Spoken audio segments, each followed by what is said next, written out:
We are live. Woohoo. Coming at you. It is the Data Center News Show, and we are going to be talking about all things data center construction today. And I have a very esteemed expert panel of people who like to come on and talk about data centers. And we're going to do that today. So before we get started, I will let them introduce themselves, and our new guest gets to go first. Hey, Jason. Hi, Jason Anderson with Big D Mission Critical, Mountain West, primarily general contractor, working for specific and specialized clients. Got about 20 to 25 years of industry experience from specialty systems all the way up to full greenfield, brownfield type deployments. So looking forward to participating and look forward to the conversation. Yeah, very cool. And Josh? Joshua Feinberg from DCSMI, the Data Center Sales and Marketing Institute, and host of the Data Center Go-to-Market podcast. I started working with co-location data centers in the early 2010s as a byproduct of watching a lot of managed service providers evolve their business model. So, recovering data center industry member. Sure. And Howie? Howie Berry, Avis & Young, commercial real estate broker, data center specialist, focused on data center development, leasing, you name it, we do it. Fun time. Fun time. Very true, very true. And this show is, before I neglect my sponsor, this show is sponsored by Ellis Electric, and usually Andy's on the show today, but he's not here today. But that's okay. We can do it. We'll survive without Andy. All right, let's get into it. Let's talk about the dirty water. AOC and her dirty water, and I think it was a Meta site, right? I think that they were who she was poking her like her finger at, and it amazes me at the craziness that's happening. So. What are y'all seeing? I guess Jason, what are you seeing as far as this pushback on the construction side? Is it a big deal? I think there's a quick jump to point fingers. Yes, there's a data center, 900 yards or whatever away. It's the newest thing out there. Why all of a sudden all these changes? I think there's a lot of traceback that needs to happen. I believe that a lot of this also could be I don't want to say resolved, but can be smoothed by having a good community outreach program.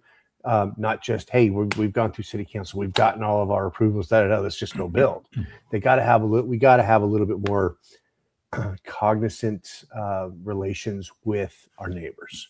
So while I agree with that point, there's, I think, a definite shift from a true understanding of what data centers truly bring. It's not, let me say it a different way.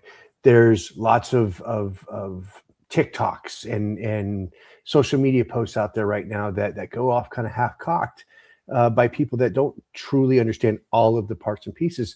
And then when you go to confront them or to have a conversation with them, it's very confrontational. It doesn't need to be that. We need to be able to have conversations like adults, like business people. And that's on both sides, not the hollering, screaming, finger pointing, but not jumping on a bandwagon. Statements of, this data centers are now all about surveillance and AI is all about surveillance. Come on. You know what? We went through the same conversations back in 2002, 2007. And you know what?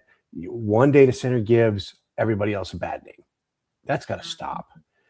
We've got to find a platform that can reach the same market with factual information, with a name brand host, just for use of a name like a Joe Rogan, right? We need to be reaching that level of people.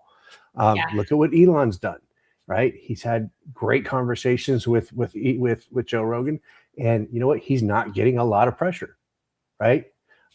Between that, his community outreach in his own backyard, he's showing us the model. We just need to take advantage of that. Do you think Mr. Wonderful is helping or hurting? I actually like his model, and I don't mean to step on anybody else if anybody wants to talk here, but I think his model is actually intriguing He's just following the letter of the law that's been presented in front of him. Yeah. He might not be the most warm and friendly fuzzy bear out there to go try to talk to, but at the same time, it's a business need. Okay. People got to get out of this mindset of we don't need this. Well, if you want to progress, you want to be able to do all these things, you want to continue to put your posts and videos out on podcasts and social media, these things are going to be needed. Yeah. Humans create too much data on an annual basis to be able to sustain with what we have. That's it. Very true. It's very true. I think it's I agree. I mean, I think most of the communities, so when I go to the town halls, and you weren't privy to this conversation, we talked about it on other shows. I went to a town hall and I was the only person representing the industry there. Like everybody was nobody from the data center industry was invited to this town hall. It was very anti-data center. And the people were getting up trying to get answers to questions. And the people on the panel didn't know because they didn't bother to invite anybody from the data center industry there. 100% agree. 100% agree. The event that I went to, they didn't want answers. They just wanted to scream over the speakers. And, and that's a constant theme. I felt bad for the 10 or 15 people from Palm Beach County that were on the panel. I felt bad for the subject matter experts. At one point, they had to say, look around. There's Palm Beach sheriff's officers in here, and if you can't behave civilly and you can't yield the floor when it's time, then we're going to have the sheriffs assist you in behaving responsibly. Yeah, there was 500 people in the room, and I'm certain, aside from the people that were paid to be there, I was literally the only person that would have stuck up. But I didn't have a security detail with me. I didn't want my tires to get slashed. They're kind of nuts.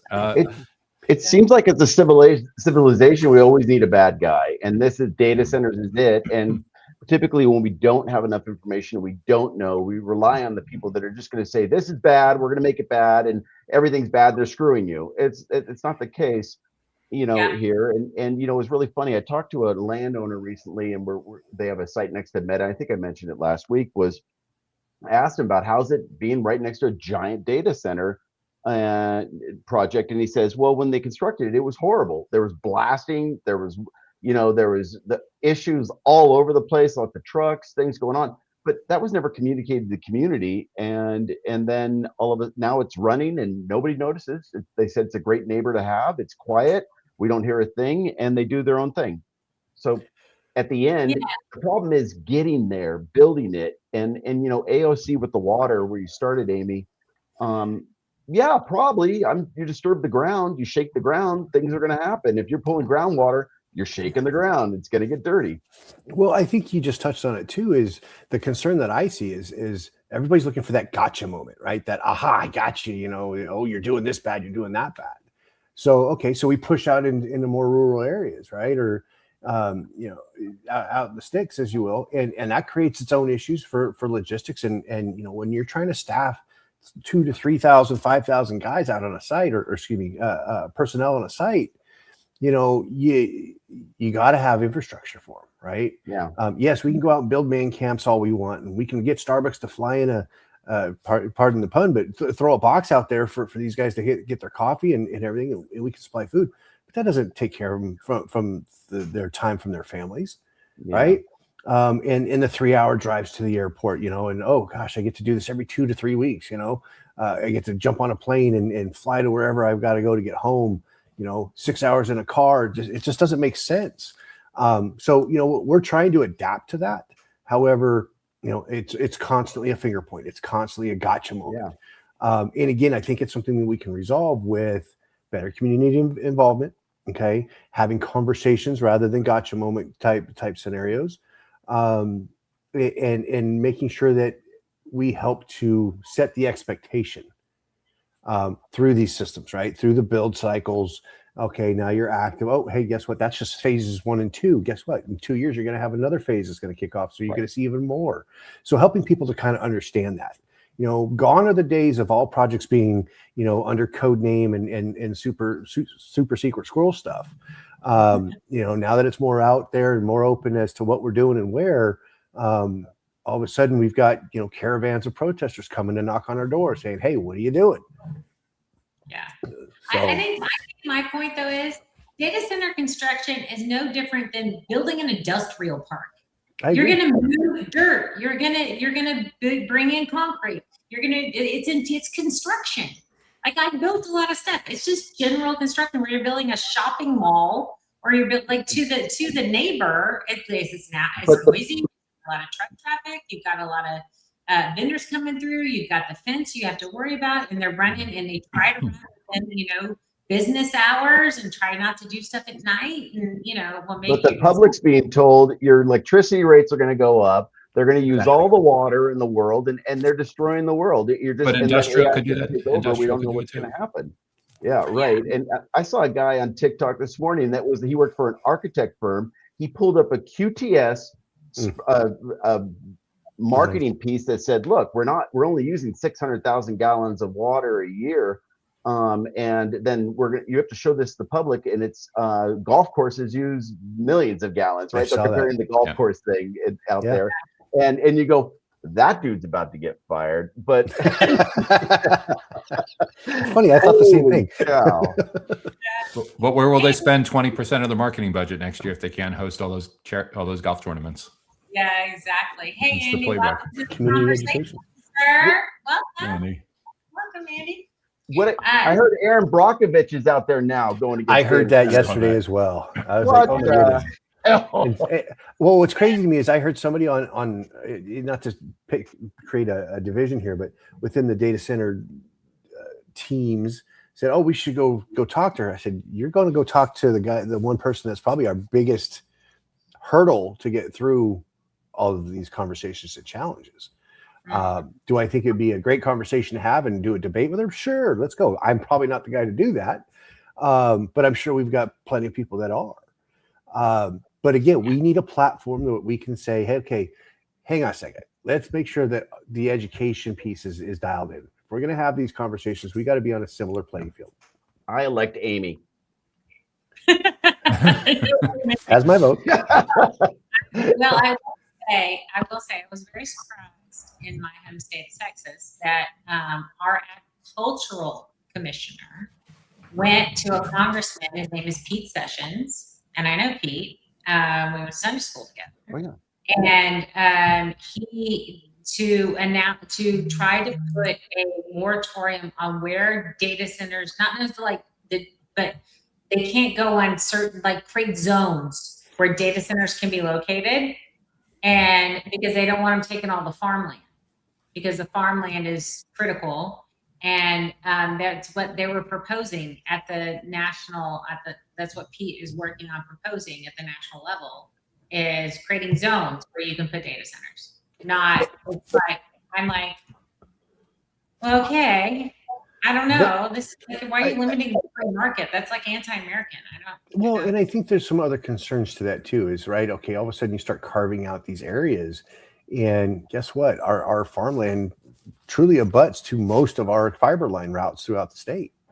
Yeah. I know, right. So how do we do that and maintain our connectivity and minimize our latency issues that we constantly had to deal with, right? The fiber keeps expanding, so do we.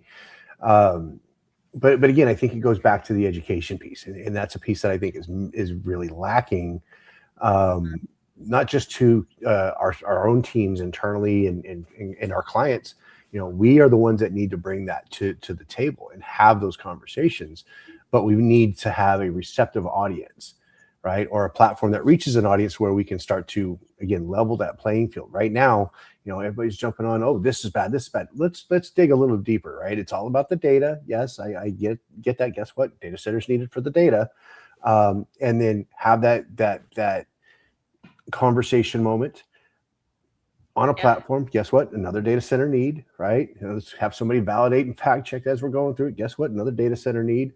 So, again, reminding people what this technology is really about, what this industry is really about. Same kind of conversations probably would have been had during the utility infrastructure development in the 40s and 50s, right? But they didn't have the access to the communication lines to be able to spread that word. Now we're seeing it like a much different animal. But again, it needs to be used both ways, not just one. Yeah. Hey, Andy, welcome to the party, sir. How are you? Mr. Dove. He's on mute. Did we lose him? He's staring off in the distance. He'll Watching come the back. Seinfeld. Looks like he might be trying to log into something. There he is, Andy. Hi, Andy. How are you? You're on mute. No, he's not. There he is. Yep. There he is. He's busy selling switch gears and transformers. He's got so many orders coming in. He's like, Looks like we got a delay on him. His mute button's back on. yeah. That was me last week. You're on mute, Andy. It'll eventually get there. It'll eventually come. Okay. I said Is my it it? connection is very laggy today for some reason. Hey, Yes, there you are. There you are. Oh, welcome. We're just talking data center community, construction backlash. Always the fun things. All the fun things. And if you want to talk about it too, the electrical lines too. I have a good family friend that's really ticked off that there's a 765 kV line being traversing her ranch. She's getting a little teed that's happening, and she's blaming Yeah. data. And I'm like, it's not data centers, honey. It's like population growth too. Population growth, the hardening of the infrastructure as a whole, and again, we get all rolled up into that. Capturing Yes. curtailed power in There you go. areas that need to move it up. Yeah. And that Yeah. that is a problem because I have a site in Virginia we're marketing that, all of a sudden a map showed up where they're running 765 transmissions right across our property, and there was no notice to any of the neighbors, and that was a proposed route, and it's not like they're asking, it's going that direction. So there's a miscommunication here for sure. Yeah, it's eminent domain. They're going to pay you for whatever they think it's worth. And so sorry, and it is what it is. I know.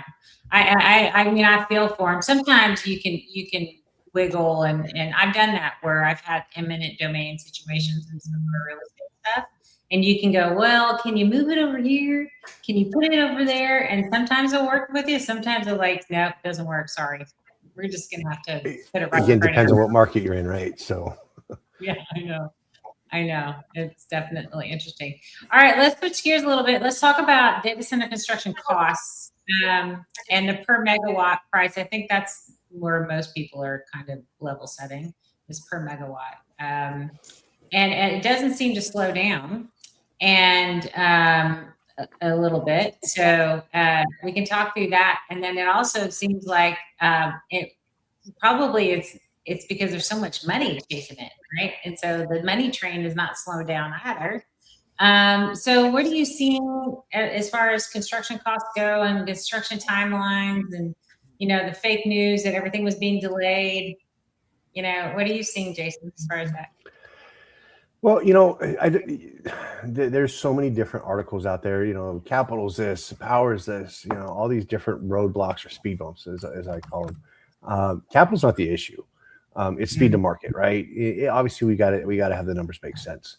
It varies so much between demographic, right? In geography within the U.S., for instance. You could be in Virginia spending $13, $14, $15 million a megawatt, and yet you can be in other parts of the country spending 11.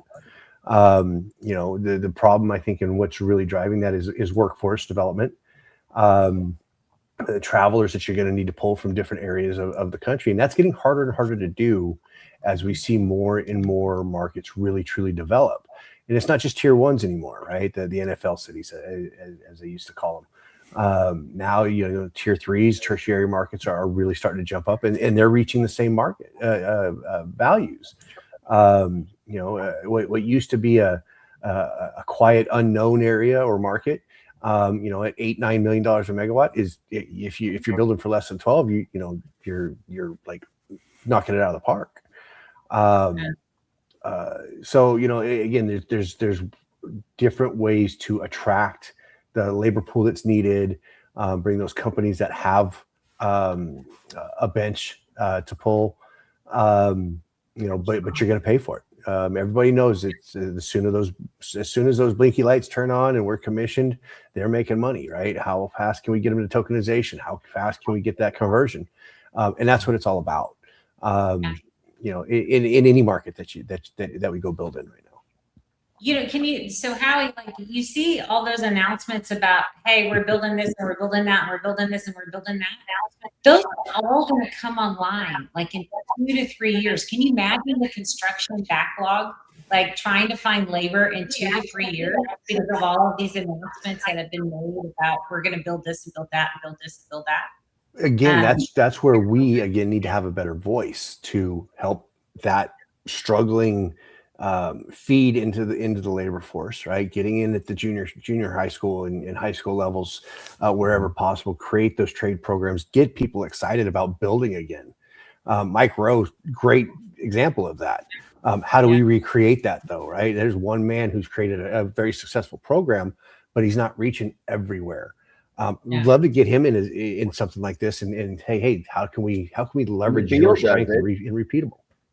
Go ahead, Adam. Nabil does it over at Nomad. Nomad. Nomad Futures. Yeah, Nabil's a great guy. They start around high school. They need to start going younger. Yeah, it definitely needs to be in that junior high to high school transition. Elementary. Well, where we live, they start tracking the kids into career academies in middle school. Yeah, they do. Like by 6th grade. So like you got to get them in like 4th grade and 5th grade. Yeah, you can identify the skill sets, right? The mechanically inclined, not afraid of loud noises, those types of things that early on that you can kind of leverage that to drive towards a trade, but it falls off, right? I mean, there's so many school systems now that have done away. And bear with me, I am in California, so my experience might be different than others in the country, but doing away with those programs, right? The shops in schools, the engineering classes in schools, those types of things was so detrimental. I mean, I had the privilege of being both in wood shop and in an engineering drafting class, with the old drawing utensils or all hand drawn stuff, no computer based stuff. And within 2 years of that, it was all gone, and it's like, wow, what a difference. We're feeling those effects now. We've got to fix that. Nabil's got a great message. Don't get me wrong. I fully support him, Nomad Futurist. But to get into a blue collar conversation or a hands-on trade type of conversation, we need somebody that comes from the trades, right? We need a Micro Works and the dirty jobs, the themes that were out there. They focus on the negative side of. I'm not going to say that. Mike Rowe does, but so many people, what I believe is young people right now are afraid to get their hands dirty, right? Because they haven't been taught that the money's there if you do. Yeah. Howie, go be an electrician again. You'll make 6 figures, man. I'm saying. I don't know. I was on the Wolf Research call today, and we were talking about the end of the show. They asked about, what do you recommend to a college student graduating? What should they do as career? Well, obviously they just studied and learned something through college. But what you should be focused on is that there's so much opportunity for work in architects, civil engineers, structural engineer, construction, electricians, and they're all really good wage jobs. And my daughter's actually in town. She graduated in 24 from college, and I asked her about it, and her friends and the careers they get into, and she goes, the ones that are really doing well are the people that went into those lines of work right now, and they're architects and designers and whatever else. But will AI take jobs? Sure, it'll take. They commoditize people now at big industries to move them in or out based on where they need the money for the company to grow their data center business as well. AWS, Facebook, Meta, they all do it. So I think you're pretty safe in a trade job, and you'll get more job offers while you're in that job. 100% agree. Yeah. We sound like Gen Xers. Yeah. Oh my gosh. As the son of a career educator, my mom was a school admin. I think there's a radical reallocation that needs to be done on the slice of the pie that goes to different disciplines, starting really in kindergarten. If you think about, and talk to anyone that's a financial planner, they're always playing around with the ratio between stocks and bonds and cash. And like, if you think about how much, my son just finished a year, and I think he's doing another year of history that took place thousands of years ago, and yet still hasn't done Civil War and World War II yet. Like, so there's like, there's all this, like Shakespeare, there are a certain subset of students who probably want to be college professors and want to be K-12 teachers that should do this broad-based liberal arts stuff. But at some point, there's got to be, colleges are trying to be held accountable with the students that are graduating that end up working in retail or as baristas, way underemployed.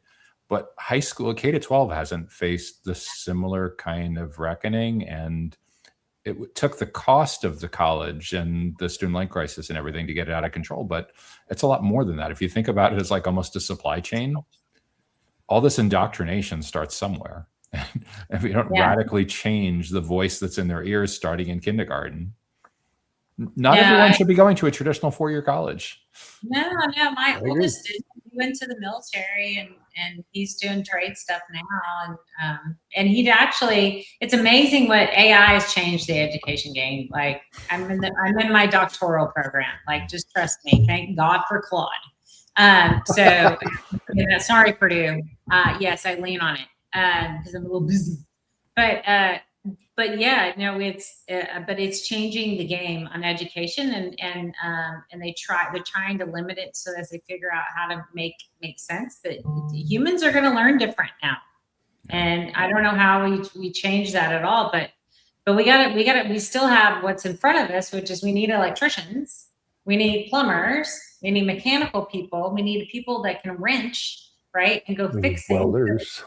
Robots have not figured that out yet, and maybe they will at some point figure out how to turn a wrench. I'm not sure how we solve that problem, right? And so, is the construction cost, as we look at the construction cost, it's a materials thing for sure, and the supply chain delays. But has anybody looked at comparatively material increases versus labor increases, and is one rising higher than the other? Does anyone know?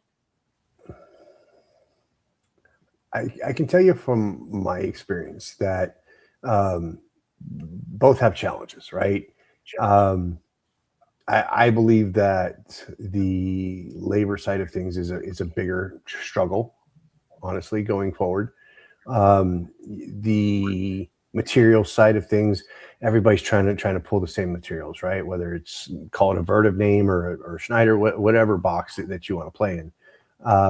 But everybody's pulling from the same thing. The supply chain can't keep up. And while they're looking to create new manufacturing facilities and assembly plants and what have you, again, still relying on that same workforce to go build that, right? So we're constantly in this tug of war between the two. The other side of that too is, not saying any one company participates in this, but there are situations where the bigger name comes in and steals an emergency slot, right? And next thing you know, everybody behind them is, having struggles. Wow, interesting. Isn't that nice? Pull your weight around, push your weight around, and go get what you need, right? Well, outbidding, right? Yeah. In money talks, right? What's the premium that's being paid for that? Luckily, us, my team and the clients that I've been working for, we haven't had to experience either side of that, both pulling that card or being affected by that card.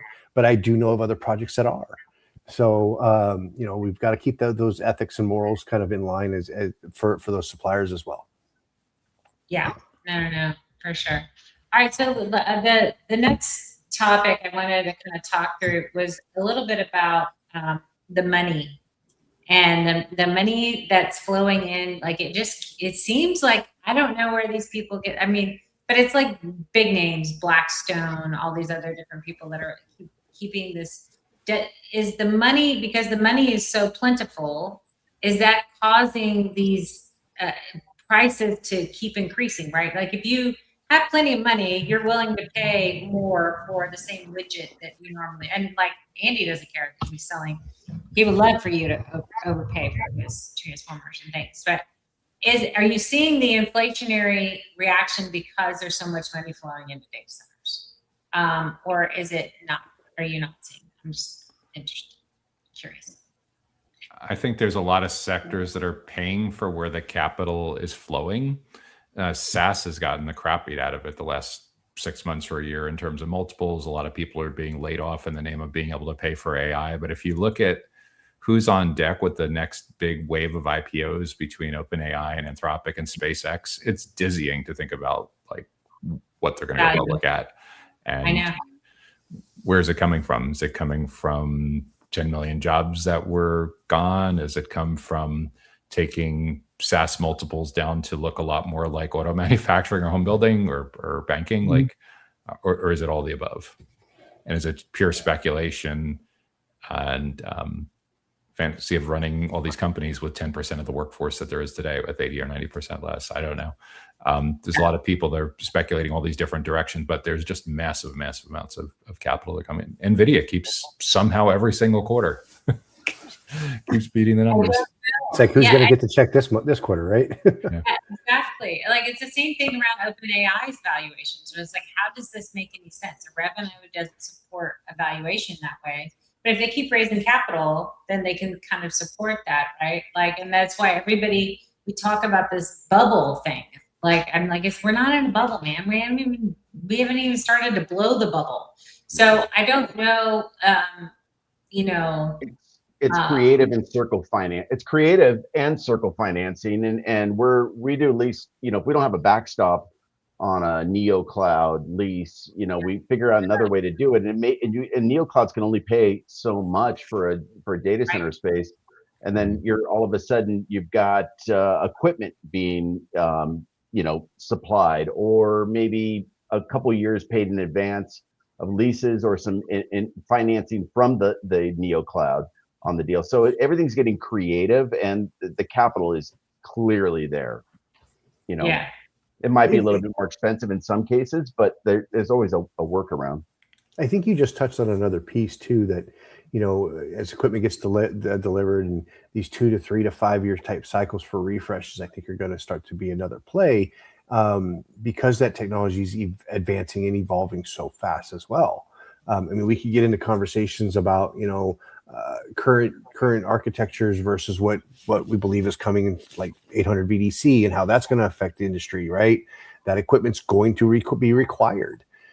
Yes, we're leveraging an existing technology with BESS and automotive, et cetera. However, once the AI side takes over into that, I think we're going to have, it's going to affect other industries as well. But it's in the name of tokenization, monetizing that tokenization, and then turning around and getting your ROI within 2 to 3 years, 5 years, like I said, just as that technology needs to evolve. So the cycle's playing into itself. The problem is it's going to affect other industry. Yeah, absolutely. It's we're just going to go to space. That's what we're going to say. It's and that's happening, actually right? that's a bigger conversation after you had on the guy. Chris, from the show, but now modular data centers. It's like I couldn't even sell you a used modular data center site like a couple of years ago. Now it's all modular. Go speed the market. Let's drop it. And so there's all new product out there, and it'd be interesting to see where that goes in a few years. What happens to the modular data centers? Because I saw what happened the last cycle, the Dells, the HPs that were out there, and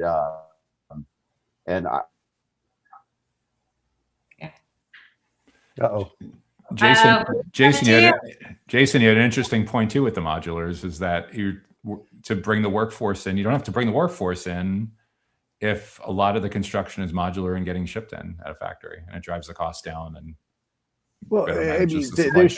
there's still need for the trades to go and connect everything up, but there's less. It's much less, right? You're not staffing thousands of heads to do a 100 to 250 megawatt build, right? So, these smaller modulars, again, we get into repeatable, for lack of a better term, cookie cutter type designs. Hey, you know what? We know what's going to be needed, right? You've got specialized teams. Oh, you're going to go do this one. You're going to go that one.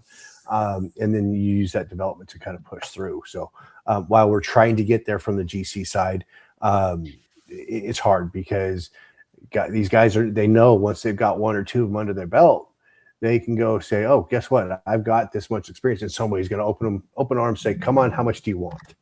Right. Versus them trying to beat up over, hey, you know what? I need that extra 20 grand a year just to make this make sense. So there's lots of numbers that can float around on that. Personally, I think it's going to be a matter of who can get to that team mentality first and then go out and consistently replicate design and success, creating a better experience for their clients. That's kind of our motto over at Big D. Yeah. Andy, you there? Yes. All right. Awesome. You want to jump in on this conversation? Yeah, well, actually, I would just say on the modular, I think that has a lot of legs. I think you'll see the modular, as Jason mentioned, I think it's going to go DC, and anything that can be pre-built and shipped and can be easily assembled and have faster speed that get put together and up and running is going to be a winner. Yeah. Do you think all modular is going to be container villages? Is it going to be like that, or like they're putting what are you seeing in the modular side that makes it look a little nicer, where you don't feel like you're putting Connex boxes? Carpet drapes. Canvas tents, right? Yeah. And that is tense, right? But can you do modular where it doesn't look like a container village? Is there ways to maybe you build an outside shell, right, or a steel structure, and then modularize?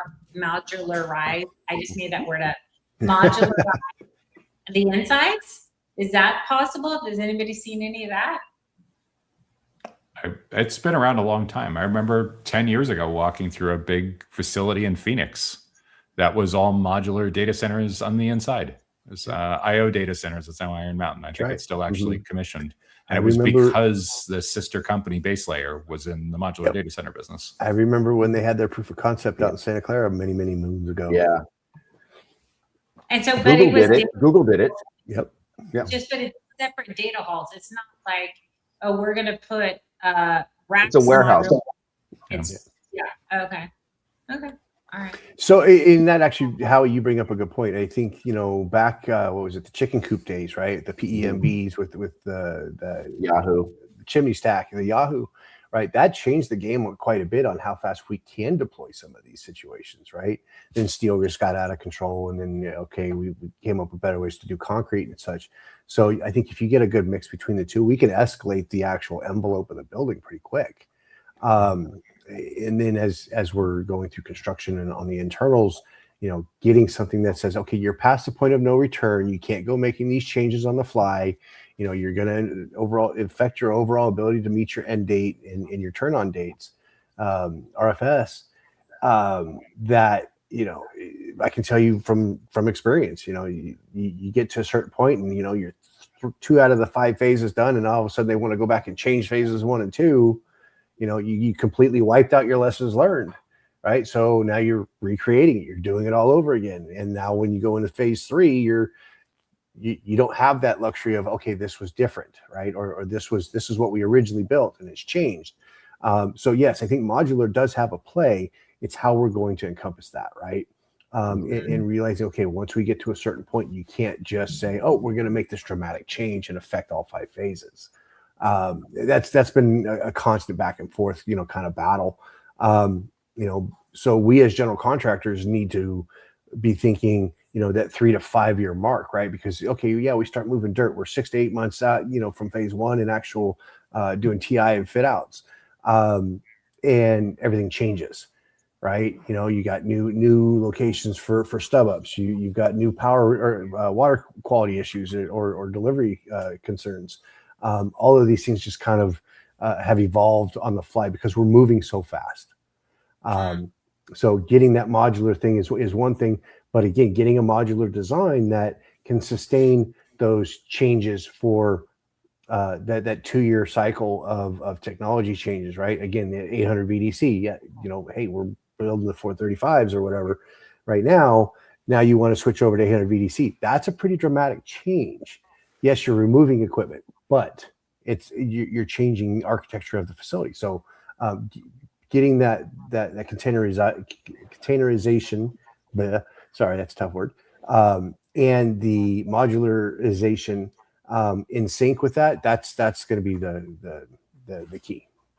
Talking about 800 volt DC, which is something close to Andy's heart.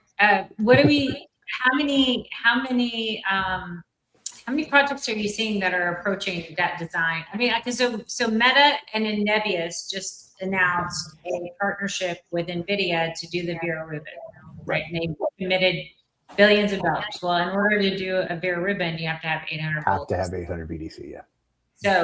So what is it? What does it entail to switch it?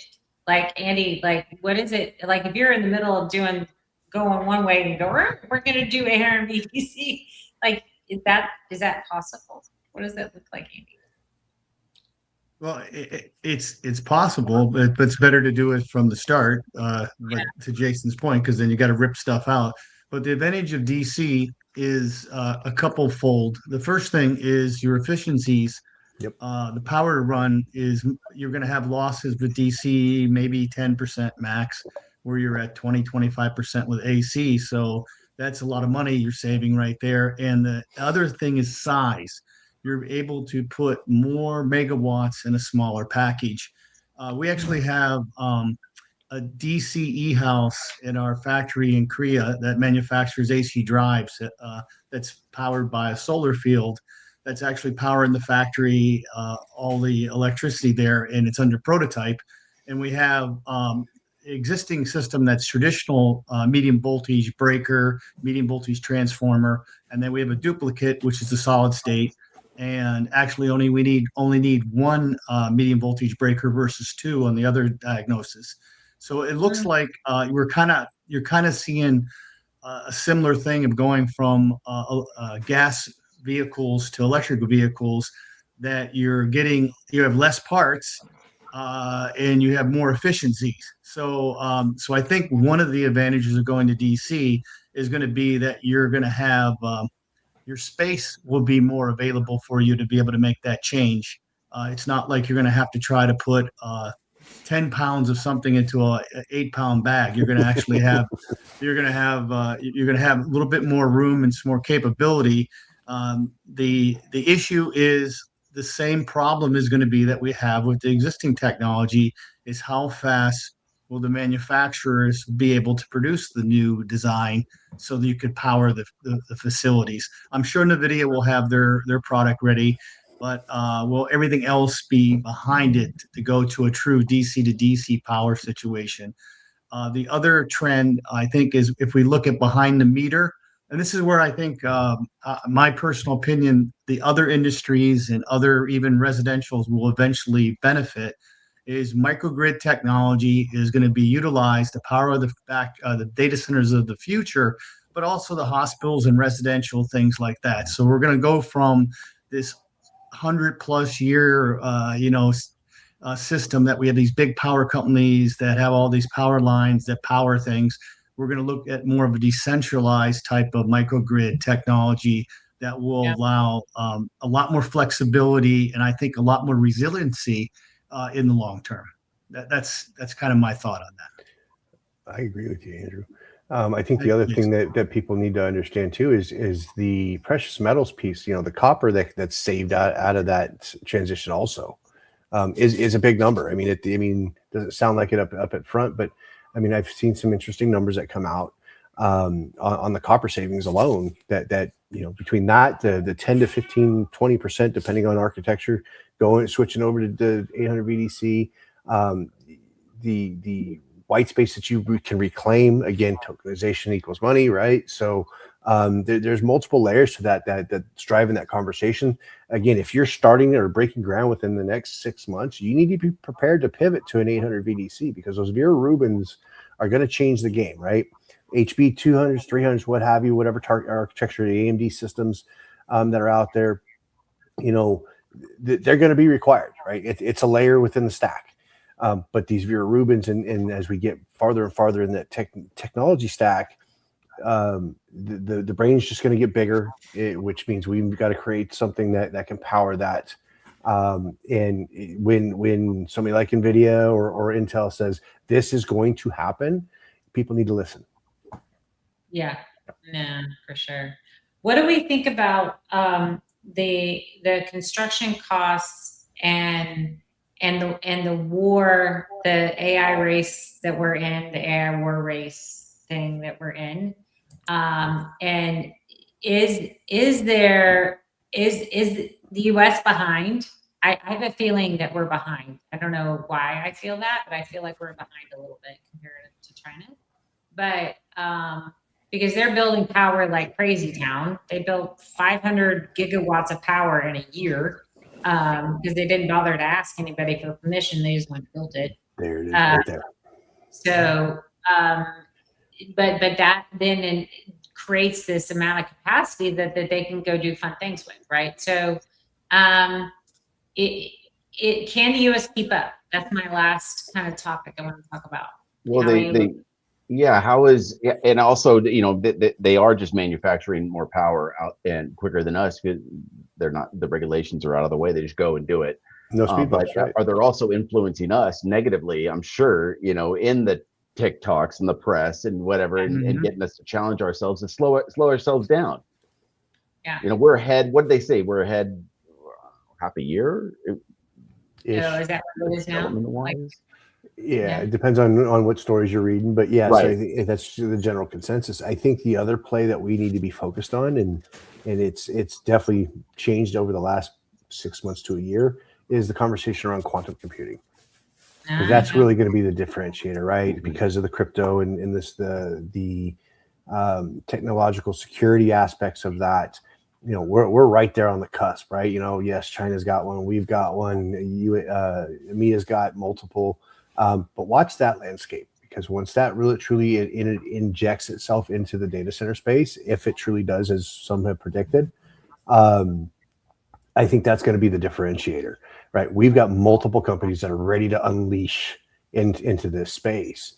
I think it's Digital Realty has their concept went out in New Jersey. There's a couple others that are right there, Rigetti and a couple other companies, Google's Willow. We've got the technology. It's getting it mass deployed. That's the next hurdle or the next evolution. I think that's going to come into our space because they're all needed, right? In order for one to work, you need the other two. And in order for quantum to truly be effective, it needs AI to unscramble all that data and create it to something that's usable. And then you need the data lakes, the HPC, the hyperscale sites to feed the data into quantum, right? So you've got this really circular ecosystem, right? You ask AI to go design you the ultimate campus or technology campus of the future, right? You're going to see self-generation, you're going to see AI, you're going to see HPC, you're going to see quantum, right? All surrounding their power plants and all that wonderful stuff. And then you're going to see an office building in the middle of it, right? Think of it, follow the nucleus and the atom and the way that all breaks down, and it all makes sense, right? It all talks to one, and those interests in that next evolution of technology are big. And that's, I think, another piece that's driving this, so that they can create their sovereign AI systems, their sovereign package, if you will, that incorporates HPC, AI, and quantum. That I believe is going to be the future of where we're going. And then we get into different cost associations, because you're bringing in multiple specialties from the construction side that are going to really challenge us as builders to be prepared for everything coming at us, right? You take clean rooms, you take Faraday cages and electromagnetic isolation, vibration isolation, blah, blah, blah, blah, blah. We can go on and on and on. You're going to get even more specialized in locations that you can do this. So again, we think 12 to 15 million a megawatt right now is, kind of the average. I think it's going to go up a little bit in the next 2 to 3 to 5 years. Once the evolution hits again, you're going to see an even bigger bump. So has anybody quantified a quantum data center? Has Like, what is it? 40 million a megawatt? Like, has anybody gone through that construction cost yet? I only know of the one in New Jersey right now that's actually active, right? Through Digital Realty. Dying to get a tour of that site and see that thing live. I know, right? GTC had a great the NVIDIA GTC conference had a great rather interesting placement, but they had a great little section dedicated to quantum, which just happened to be right at the very edge of the Rubin display that they had in the backside of the building, right? Hey. Was that by design? Maybe. Yeah. And then oddly enough, on the other side is where you see all the robots were dancing around and doing, this, that, and the other. So I think subconsciously they kind of showed the path of where this is all going. I would love to see the numbers on some of these sites. We have dabbled in some of those conversations with specific clients. That's about as far as I can go with that. Yeah. Howie, on when you're selling power land and construction, what are the time frames that people are looking at are they looking for power? Like, is it 2027? Like, where are people looking for? Like, can you get me power by X date? Like Now, I know. everything's now as quick as possible. But as far as we go out, I'm seeing stuff in 2029. Nothing further than that. Everybody's got this 10 gigawatt requirement for some reason, and so everybody's signing deals. But we're signing them as quick as we can, and then construction starting while we're signing them, and delivery is 1 year. Yeah. It's like less than it's speed to market. Absolutely. And that's where modular comes in, speed to market. But, any deal, Amy, if you've got power, you've got committed power, you got a deal. Yeah. Yeah. So are they taking chances on doing the construction in parallel with the power? Are they making those chances, even though the power might come to fruition when they say the power? It's part of construction. Even getting the power to you is construction. Yeah. No, I know. Right. I know, so it's all the process, right? And I'm sure Jason's never had delays, but never. Don't hold me to that. What could happen? And there's so many things that are outside of our control that it makes it even more frustrating. So, right, and then there's liquidated damages and penalties, and we don't say that word here. That word, Voldemort. We don't say that. No. Amy, going back to what you were talking about a few minutes ago with, and Jason, you brought this up too, self-generation and how the U.S. is competing with China. There's a couple things that think about. Back in, I think it was March, the White House had a AI summit where it brought all the hyperscalers together, and he said a couple things that were interesting. One is he said the hyperscalers are terrible at PR and they need to fix it. Like I've been talking about that for a couple of years. Yeah. And the second part is they're going to have to self-generate.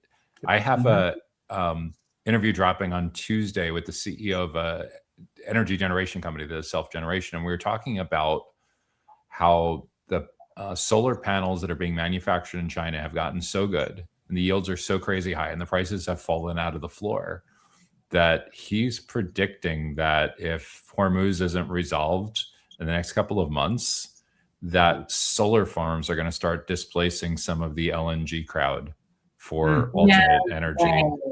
Well, if they figure out 800 volt DC, then they can, right? Because this solar comes into DC, but still, is it reliable enough? Maybe.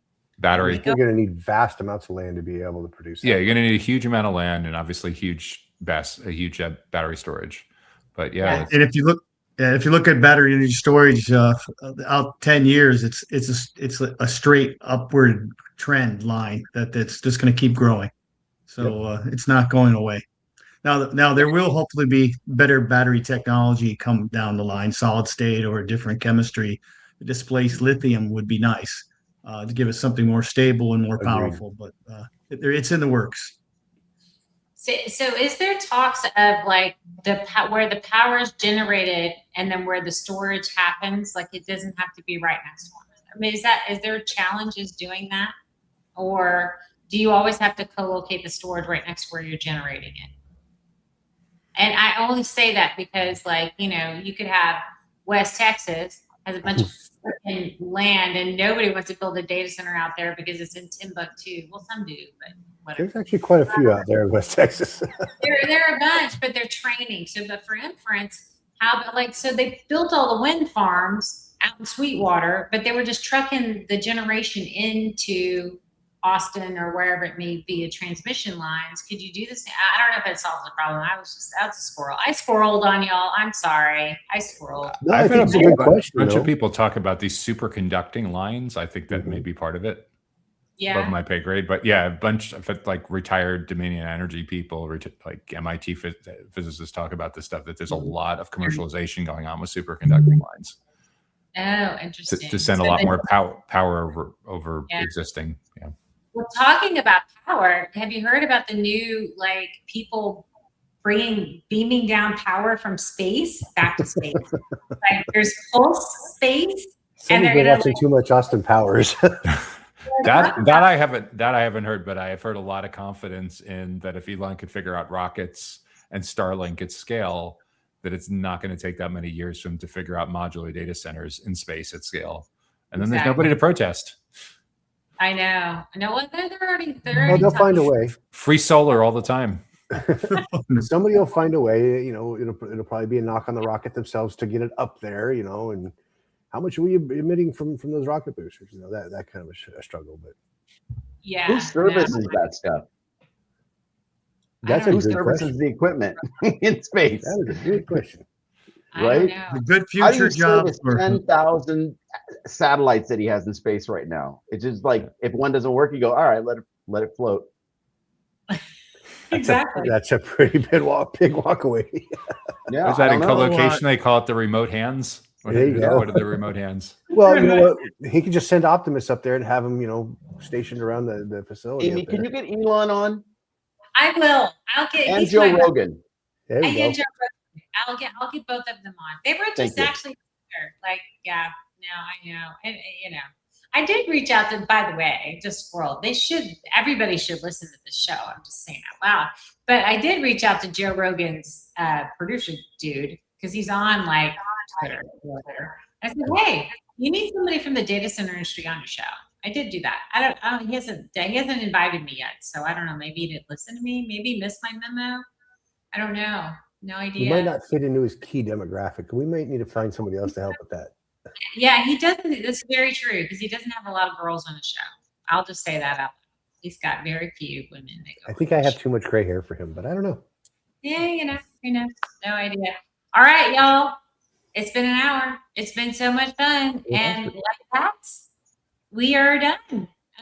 So I will let my guests outro. So Jason, if somebody would like to get a hold of you because they want to build a 2 gigawatt data center like tomorrow, how could they reach out to you? Best way is by email. I do get flooded quite a bit. The email is jason.anderson@big-d.com.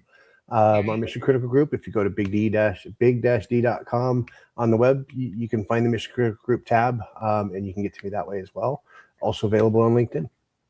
All right, very cool. And Howie, they want to buy powered land, man, because you got land with power. I'm mixing it up. If you really want to find me, just ask Claude or ChatGPT, the best data center broker in the world, and he'll tell you. I'm not kidding. Very funny. And Andy, It's working. it's working. I don't know. So best way is LinkedIn. And once again, we're a very proud sponsor of the show. Yes, very true. And got switchgear and transformers and everything you need to build a data center. You got to call us Electric. Just saying out loud. All right, and Josh. Best way to reach me is LinkedIn, Joshua Feinberg, DCSMI. And if you have thorny go-to-market problems that you're trying to solve, we have a great newsletter. You can sign up at dcsmi.com. His interviews are really good too. Yes, go Podcast. watch his podcast too, because it's awesome. Him and I are Thank the you. only ones that have data center. No, I'm just kidding. But we're the best two data center podcasts out there. Just saying out loud. Absolutely. All right. Gosh, I get a lot of people reach out to me from that. Yeah. That's cool. Actually, That's you great. They continue. love You it. continue to be one of the top episodes. Oh, No, mine's first. dumb as yours- dumb. That's me. Love it. Thanks, Josh. No, Yeah, I our- was thinking I had the Good show, market guys. ordered. Algorithm. Great show. Yeah. Nukes, we're talking nukes, and I will not be there. And Howie has agreed to host, so y'all be nice to him next week. Be nice to Howie. All right, we'll see you guys. We're gonna mix it up. Thanks, Thanks, Amy. Sheldon. Thanks, Andy. Thanks, Jason. You guys. Thanks, you. Howie. Have a great Pleasure. week. Pleasure meeting everybody. Take care.